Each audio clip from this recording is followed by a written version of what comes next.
Whoa!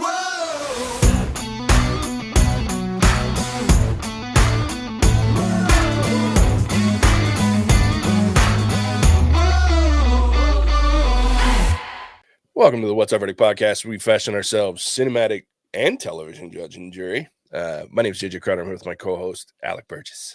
Let's get it.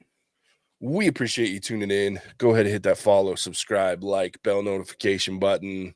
Tell a friend, tell an enemy. Tell an acquaintance. Yeah, those two. Everybody deserves to hear about our dumpster fire of a podcast. Yes, they do. Yeah. They deserve to be given the chance to ruin their lives. Exactly. To us. We like hearing about the bleeding ears and melting eyeballs. It's fun. Keeps us warm at night. Exactly. That's why we do it. Couple of pieces of housekeeping. This is a weird episode, but it's coming out on Monday like we normally do. We're trying something new again. I like the idea. It was Alec's idea, so we're running with it. It's a year in review. We kind of talked about it last episode. We didn't really want to do and thankfully we got no emails, so we don't have to do Avatar at all. In fact, Charles emailed and said, I'm not really into it, so you guys don't have to worry about it. I was like, sweet. So we will not be doing Avatar unless something weird happens over the next few days. Fingers crossed it does not. But yeah. But what we're doing instead is a year in review. So we're going to talk about our favorite movies that we've done this year, our least favorite movies in TV we've done this year. Mattson's not here, so we'll probably shit on him a little bit. A lot. Or a lot. Yeah, so we'll just have some fun and talk about the podcasts we've done and the movies we watched and the TV shows we watched. Last piece of housekeeping, Alex carrying me here. I'm down with the freaking Rona again. And it's early on, so I am feeling terrible.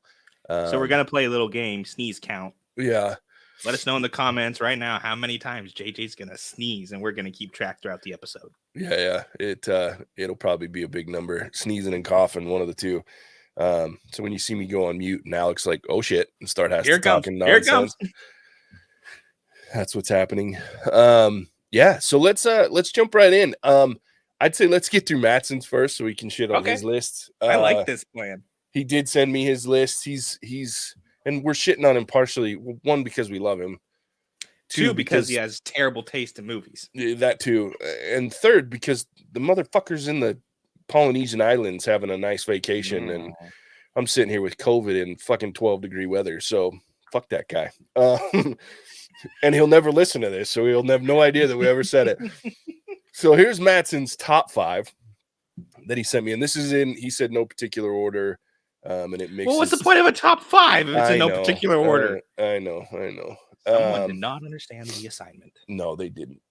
So here we go. Number 1, The Peripheral TV show. Okay, I'm not gonna. Yeah. Oh, that's a good choice. Yeah. I'm okay with that. 2, Top Gun. Maverick. Yeah, Top Gun Maverick. Okay. 3, Violent Night. 4, Rings of Power. Yeah. No. We'll allow it. Yeah. 4, Rings of Power. And you're going to love this one. 5, Andor. God damn it, Mattson. I know. So clearly Mattson is a TV fan. Yeah, he had a lot of TV. 3 out of 5, 60% 3 out of 5 TV fans. TV that he put on there. And then he had no TV, which surprised me in his bottom 5. So let's get through his, and then we can go through ours and talk about why we like them, because we're here. Bottom 5, The Maltese Falcon. Asshole. Jurassic World Dominion. I'll give him that. That's good. Yeah. Little Shop of Horrors. Dickbag. Yeah, bullshit. Super Babies, Baby Geniuses 2. On board there. Pinocchio. Oh. Yeah, that one was close. That one, yeah. And then I agree with part of that list. Yeah. Well, and then he put bonus, any movie Alec or Charles suggests. Oh, okay. Okay, Mattson, I see how it is. Hey, there's one. Yeah. Oh God. Wow. Okay. Any movie that Alec or Charles suggests. Charles, if you're listening to this, I take it back. Unleash all hell on us. Oh, I haven't told you what he sent in the Patreon. Did he send his pick? Not yet, but Okay. he mentioned something that may or may not be his pick, which we'll talk about. Charles, let us have it. Oh, it's Get revenge on Mattson. It's gonna hurt. Though I think Charles still gonna get his revenge because Mattson has yet to watch Pink Flamingos. So revenge is still forthcoming. Hit him twice. Yeah. Kick him while he's down, Charles. So that'll be what fills his day when he gets back from the islands. Kind of wish you would have watched it before he left now. I know, me too. Ruined that vacation. Dick bag. All right, let's go through my top 5, and they are in a particular order. Good. That's how a top 5 should be. Exactly. So number 5, Violent Night. Okay. Just because I just got a kick out of that movie. Number 4, Amsterdam. Respect. Yeah. I liked it. Number 3, Bullet Train. Okay, all right. See, your list is already way better than Mattson's. I know. Well, it's just movies that I just had a good time. You know what I mean? So far, they're just movies that I was entertained by. And then number 2 is The Peripheral. Okay. Just because I think that's the best show on television this year. And that's saying a lot because we had Westworld, which is also one of my favorite shows, and I'm heartbroken. It would have been the best if they didn't cancel it. Yeah, and then remove it from HBO. Dude, I know what the fuck is going on Can't at even go WB rewatch right it now. Goddamn Warner Brothers assholes and Discovery. I'm about to cancel all my fucking shit. I won't. There's too many TV shows, but I'll threaten it anyway. And then number 1 for me is just full of nostalgia and entertainment. Top Gun Maverick. It just good list to me. It was the best movie of the year. And for so many reasons. Well done. It was fun. It was entertaining. Yes, it was a complete and utter Star Wars remake, but I don't care. It was fun. The nostalgia was well balanced with an actual good story. Yeah. They pulled it off, which is all I can ask for in a sequel. It was more than just a money grab. Yeah. They put some effort into it, which I can appreciate. I can respect. Absolutely. I approve of your list, JJ. That was a good list. Thanks, man. Almost like you put some thought and effort into it. I know. Who'd have thunk it? All right, so here come my bottom 5. Okay, I'm excited for this one too. Number 5, Pinocchio. Okay. It was bad. Number 4, She-Hulk. Yes. Also very bad. I wanted that to be higher. It was higher until I was reminded of number 3, which is Baby Geniuses 2. Super Babies. Yeah, that one was rough. And to Sony, this tells you how bad your movie was, but rounding out number 2 is Morbius. Oh, very good. Terrible movie.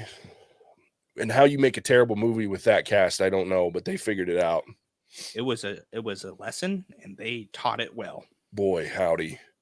And finally, I don't think anybody's surprised by my number 1 pick, Moonfall. Yeah. What a piece of shit. There were some honorable mentions in there, like Jurassic Park Dominion was up there for a while. Hocus Pocus 2 was kind of in my list somewhere. Halloween Ends. There was a couple that I was having some struggles. It was really easy to make the bad list. Yeah, the problem was trying to cut movies off of the bad list. Yeah. Well, I ended up pulling. I don't even remember what I had. That's how sick I am. I can't even remember 10 minutes ago, but I had something different, and I was like, son of a bitch, I forgot about Super Babies, and I had to put that on there. And so it removed one and then moved She-Hulk down the list, up the list, I guess. Yeah. I'd agree with that bump. Yeah, it was She-Hulk had moments. There was no moments that were you didn't redeemable. Fall asleep during She-Hulk. Exactly. Yeah. All right, Alec. I'm ready to hear yours. Here we go. I went controversial. Okay, listeners. So here we go. Number 5 for my good list, The Northman. Ooh, it's a good one. All right. I enjoy Vikings. I enjoy Shakespeare. This mashed them together in a beautiful bloody epic. It made the list. Yeah. Number 4, Top Gun Maverick. I think that made all 3 lists. It did. Great movie, good story, good nostalgia. Put time and effort into it, and it paid off immensely. Plus, what's not to love about Miles Teller with his rooster mustache? Exactly. Honestly. Mm-hmm. Number 3, Maltese Falcon. It's up there. I don't care what Mattson says. Good movie. Number 2, Inside Man. Now, this was a JJ movie, and this solidified my belief in JJ's recommendations. Not that I had anything to complain about before then, with things like Vox Machina and a few other things that JJ's recommended, but this made it okay. I can trust anything JJ sends me to, as long as there's no horror in it. Yeah, that one was close on my list too. Like I had a hard time not putting, but I think that one was because I'd seen it so many times. I wanted to add the ones that I hadn't. For you, where it was the first time. I love that it made your list. Wonderful. Love that. That was 2 on the year. And then number 1, I don't think there's any surprise. My only 5, Amsterdam. Yeah. Do not care what Mattson says about Amsterdam. Amsterdam was phenomenal. And it played right into my personal conspiracy theory beliefs. So I enjoyed that. And that's my list. That rounds out the good. Now the bad. And I went all movies, no TV. Okay. Good for you. Yeah, I decided to make a little different. Number 5 for bad, Prey. Oh yeah, okay. Controversial, I know. I didn't enjoy it. It's fair. I felt like it played in that nostalgia, but a little bit in the wrong kind of way, where it didn't have the great story to back it up, like we saw with Top Gun Maverick. Number 4, Turning Red. God, I hate Disney for that one. Oh, I forgot about that one too. No, that was rough. It was like my first month on the podcast, and I had to watch this hot piece of garbage. Almost wrote up my 2-week notice. Number 3 would be Jurassic World Dominion. Again, another one that just the story did not back up for nostalgia, which is hard to ruin a movie about dinosaurs.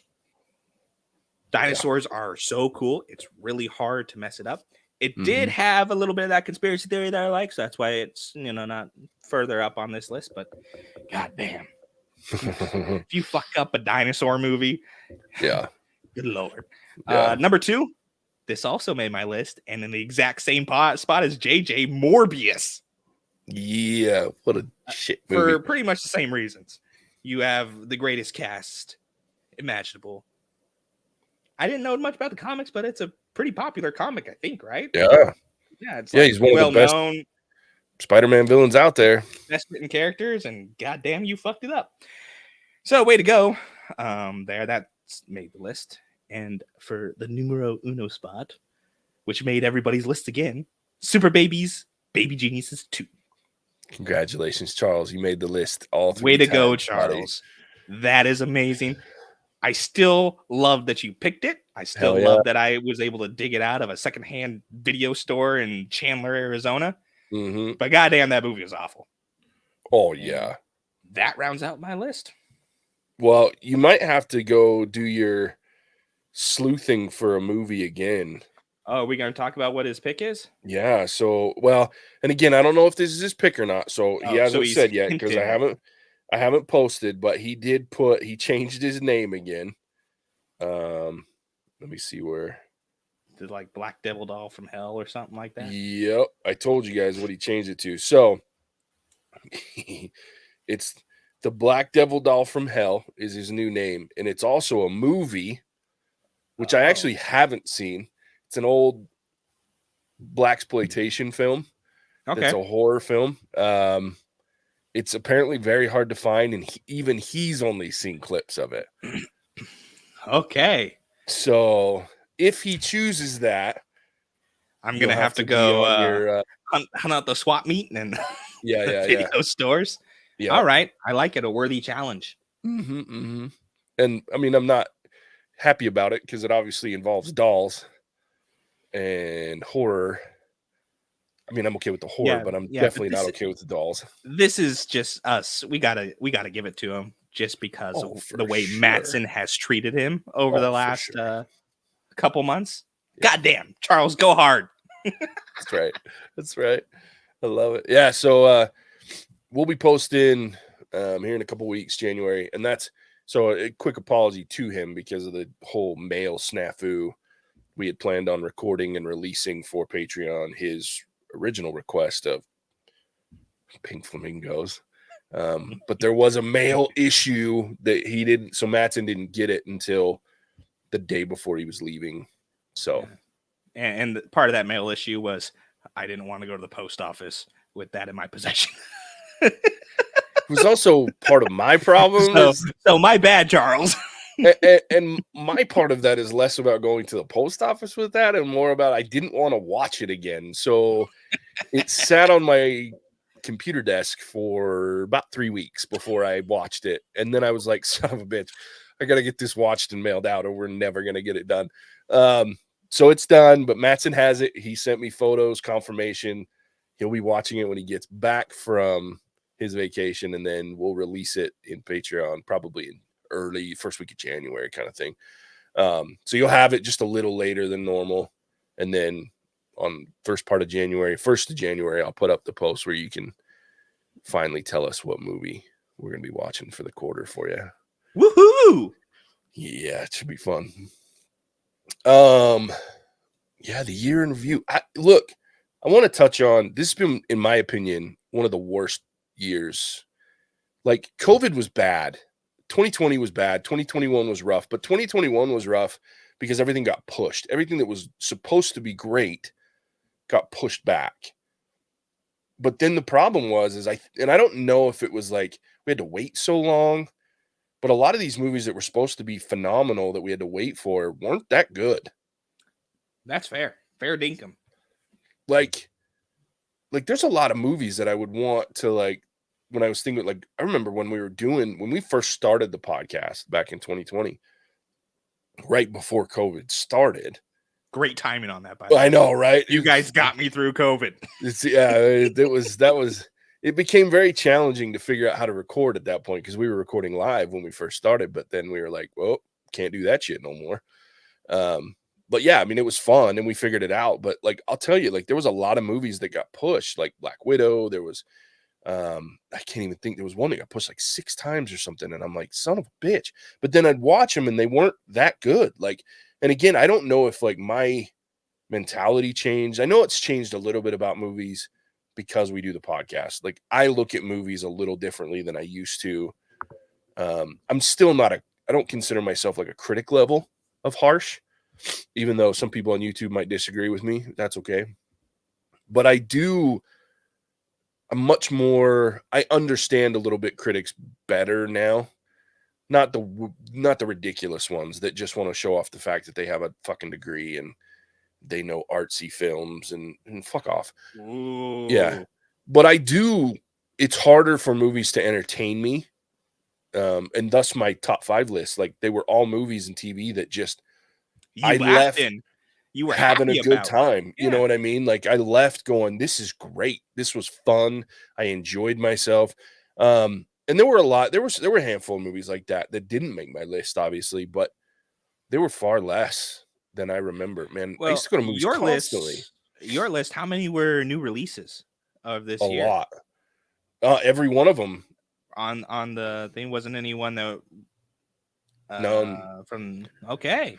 None of them were the past ones. Though, like I said, the Inside Man almost made it, and Gremlins almost made it. They were very close. But again, and the only reason they didn't was because they were my recommendations and they were movies that I've watched 1,000 times. And so I was like, I didn't want to have that representation of my top 5. That's very honorable. It felt skewed. I'm biased. Mine made my list. Hey, that's okay. I'm not saying it's wrong to do it. I just You're a better critic. I get it, JJ. Okay. That's right. I'm the man, bitch. Fuck off. You're gonna make me cough, goddammit. We need more. We only have one. I know. I've been doing a pretty good job of keeping them held back. But yeah, like, well, in the crate, it's just those are the only. And as I was looking at it, going through it, those new movies were the only ones that I was like, yeah, those were good. Like, there were some I was like, they were all right.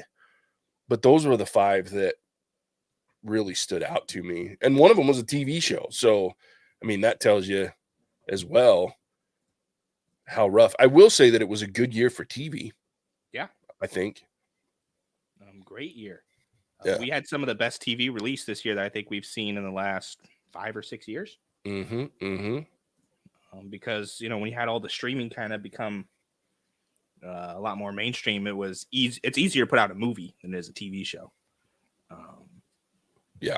So I feel like the kind of TV shows that, you know, we used to watch when we were kids or as growing up or younger adults, kind of that era of TV has ended almost. Things like Friends or How I Met Your Mother. Yeah. Not as popular anymore. And so the TV's kind of having to reinvent itself almost. And what they put out this year, with some exceptions, right? She-Hulk. Sure. God awful. But what they put out was pretty good as a whole. So yeah. I'm happy about that. Well, and there's some TV like that we're not doing. Like there's like the whole, like my team at work is like so obsessed with, son of a bitch, Yellowstone. Yes, my team as well. Yeah, and I'm not like Casey watches it, like we've binged it, and I like it. I will say that the prequel that they did to it, 1883, phenomenal. I think it's better than the original TV. Like it was outrageously good. But that's because surprisingly the acting was unheard of. Like you had Sam Elliott in that one, the 1883. Well, you got to have a cowboy in the cowboy TV show. Sure. So you had Sam Elliott, but then you had like the country duo that were married forever. What's the country singers? Faith Hill, and what's her husband's name? I don't know. Tim McGraw. Yeah, Tim McGraw. Okay. So they were two of the main ones, and I was surprised at how good they were in that show. So there's some great shows out there. There's this weird one. I don't know if you've seen it. That's called The King of Tulsa or something like that. That's got but that sounds amazing. Sylvester Stallone. Yes, dude, it's really weird. Like it's this dude, this like mafia dude, like Capo gets out of jail Oklahoma? For like 25 years in New York, and they ship him off to Tulsa, Oklahoma, because everything's shifted and changed, you know. So like he's all pissed off, and it's weird show, but it's really kind of funny. That sounds amazing. And it's by the same guy. It's Taylor Sheridan, so it's by the same guy that does Yellowstone and 1883 and all that. So, and then Harrison Ford, he's getting ready to do 1923, which is the next prequel for the Yellowstone. So that Taylor Sheridan's killing it right now. And if you didn't know, he's the one that did the old biker gang TV show. That was Sons of Anarchy. Sons of Anarchy. Okay. So he was a big part of that too. So like he's really done some great stuff. Yeah, he's killing it right now on Paramount Plus. So all right. Yeah. So I mean, there's TV, and then I mean, January, dude. Last of Us. Last of Us is outrageous. Well, and I was geared up to watch freaking Jack Ryan season 3 yesterday, and then I got this COVID bullshit. So now I'm locked in my office trying to keep everybody else in the house from getting it. And I won't watch it. And I told Casey, I was like, if you watch it without me, I'm leaving you. We're done. I'm out. Fuck out of my house. So hey, there it is. 2. There's another one here. You got me on that one. Yeah, so that's I really want to watch that. And then Legend of Vox Machina season 2. Which looks amazing from this Red Band trailer. Dude, when Grog gets his beard, that little giggle, like I gotta beat, like, oh, I just can't even. And then when he's hugging freaking Swaddle Scanlon and puts him in the baby carrier. So it's actually kind of comfy. Yeah, I can't wait. Yeah, so there's a lot. I don't know. There's a lot of movies though. Like I haven't heard about much. Then again, I don't pay attention to much. I just wait for you to tell us what we're doing. It's fair. It's fair. And I plot my my pick that I know will piss off Mattson, but that's about it. Yeah. Yeah, like I know at the beginning there's like this one called A Man Called Otto that's coming out with Tom Hanks, but I don't know what that is. There's like a Christian Bale huge cast on Netflix called The Pale Blue Eye that I just don't know what it is, but that's like, there's not anything. Well, and I never thought I would say this out loud, but there's not a Marvel movie for the first time in years that I'm excited about, because the last few just haven't done it for me. Well, you guys liked Wakanda, right? Black Panther 2? I did. I liked it, but it still wasn't like that one compared to like, because the other one that almost made my list was Thor Love and Thunder. It almost made my bottom list because it was bad. I mean, it wasn't good. I liked it. Okay. I mean, I liked it okay. That's why I didn't make the list. But for me, like, Marvel movies are usually up there. Like, and I usually will defend them, but I haven't been lately because I haven't like been thoroughly enamored with one since Shang-Chi. Like, that was the last time I was like, this was a great movie. Yeah, Black Panther was good, but everything in between those was like, eh. Even the TV shows, and I enjoyed Miss Marvel. Shows are awful. Yeah, I mean, I enjoyed Miss Marvel, unlike you, but the rest of them, I'm like, I just could do it. Now, I will say that I did like, which was this year too, I think. Moon Knight. I did like Moon Knight, and I did like the original show for Disney Plus, which was, oh my gosh, the Scarlet Witch. Vision. Yeah, WandaVision. Yeah, that one was interesting because it was different. It was weird and different and outside of their norm. But yeah, I'm not too keen on what's coming up in January. Like, outside of the couple of like horror movies that I think look great, but we're not going to watch unless we get forced to, right? Like, there's just not anything that I'm like, yeah, let's go ahead and do that movie. So, all right, well, I'll dig up everything from 1918 and before then. I love it. Get Mattson to watch a silent film. I was gonna say, maybe we'll just have like an old school Charlie Chaplin's greatest hits. I'm in for that. Yeah, maybe that'll be January. It's just old school movies just to drive Mattson crazy. It's Charlie Chaplin month. I love it. And there's number 3, folks. Oh, woohoo! Trifecta. That one hurt. That one felt like my eyeballs were going to pop out of my head. Yeah, I'm not excited for 2023 right now. I think February there's a couple, but the only one I can think of off the top of my head in February too is Ant-Man. And based on Marvel's track record for you, you're not super stoked about it. Like, I'm excited to finally meet. I liked the Loki TV show too. That one was good. So maybe I liked more of the TV than I'm letting on. Maybe just She-Hulk just had such a bad taste in my mouth that I don't like any of them at this point. Yeah, but like Ant-Man and the Wasp comes out in February. That one looks interesting, and I love Paul Rudd. And we get to see Kang the Conqueror. Yeah, and Kang the Conqueror's coming, which is cool. I'm not going to lie, I'm a little bit excited about Cocaine Bear. Well, let's put it on the list. Yeah, I probably will. It's in the end of February just because it looks ridiculous. And that's what's been really good. And then there's like an M. Night Shyamalan movie coming out in the beginning of February that I used to be a huge fan of M. Night Shyamalan. Like, and I've talked about this on the podcast too. Like, what was the Unbreakable? Yeah, unbelievably good movie. And then he followed it up with The Sixth Sense, which is outrageously good. And then everything after that was like poo-poo. He put out one, I think it was a year ago, that I didn't mind too much. Old. Did you ever see that one? I never saw it because I've been avoiding it. It was okay. I was pretty impressed with it. Maybe I'll have to check it out. Yeah, it wasn't like phenomenal. Like, oh my gosh, I love this movie. I was like, okay. Yeah. I get behind that. Yeah. When we go to the theaters, I'm not seeing a whole lot of like coming soon or don't miss out. I mean, I should tell you that they re-released Top Gun Maverick, right? That they're not really thrilled about what they have on their docket coming up. Yeah, and they did that even with freaking Avatar coming out. Yeah, it's crazy. Yeah, there's one called Knock at the Cabin, which is the M. Night Shyamalan. I know, right? But his always sound scary, and they rarely are.